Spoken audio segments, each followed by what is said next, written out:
So, good day mga boss. Meron tayong package galing kay Ioto. So, eto buksan nga natin mga boss.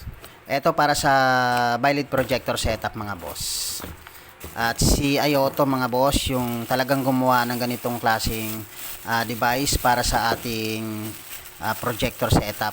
So, eto nga mga boss, yung ating auto leveling na galing kay Ioto. So, yan yung pinaka-device natin. So gawa ni Ioto yan mga boss para hindi tayo silaw dun sa mga makakasalubong natin sa daan. So ito yung pinaka harness nya, ito yung pinaka control mga boss, tapos yung socket para dito sa ating device mga boss, yung pinaka auto leveling natin. So dito yan mga boss, ito yung pinaka socket nya. So yan, ilalagay lang natin dyan mga boss. So ganito yung paglagay nyan. So yan. So, ganito mga boss. So, ganyan yung paglagay niyan. Tapos, dito meron lang siyang negative and positive mga boss. Kung makikita natin, negative and positive lang naman siya. So, yan. At ito yung pinaka-control niya mga boss. Dito, meron pa siyang kasama mga boss. So, yan o. Buksan natin to. So, ang kagandahan kasi dito mga boss, talagang hindi tayo makakasilaw doon sa mga kasabay natin sa daan. Lalo na doon sa mga kasalubong natin na pwedeng matamaan yung mukha nila nung ilaw na galing sa ating headlight o sa ating projector light mga boss. So, ito yung pinaka-lock. So, yan.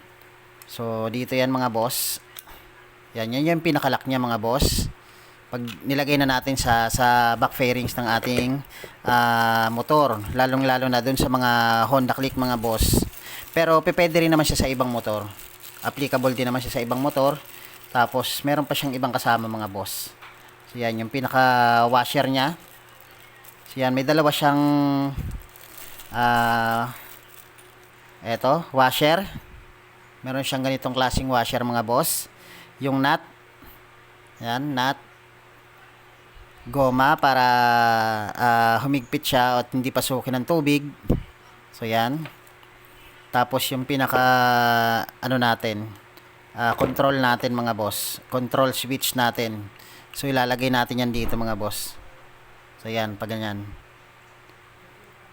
natin papaganahin yan mga boss. Tapos eto naman yung nilalagay natin doon sa pinaka headlight natin. So dito yan mga boss, lalagay natin yan dito.